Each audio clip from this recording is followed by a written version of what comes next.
Unresolved access tickets, invoice delays from downtime, slow customer handoffs, and audit pressure can pile up fast. By the time leaders notice the pattern, IT staffing is already under strain. Sean Harrell, CEO at Nuvodia, puts it clearly: managed services work best when they're mapped to real operating pressure, like access approvals, restore expectations, ticket response, and the systems your teams use to serve customers. That is the real point. Managed IT services should not be about buying more tools. They should keep approvals moving, tickets visible, systems monitored, and recovery plans ready. The article breaks managed services into practical categories.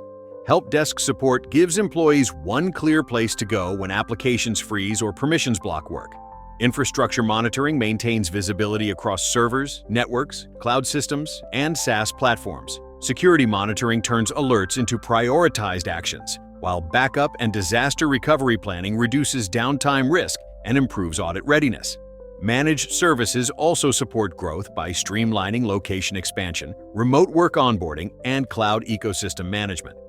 For security risk and compliance readiness, the focus is ownership and evidence. Leaders need to see vulnerabilities, MFA gaps, endpoint status, security alerts, and backup test results explained in plain business terms.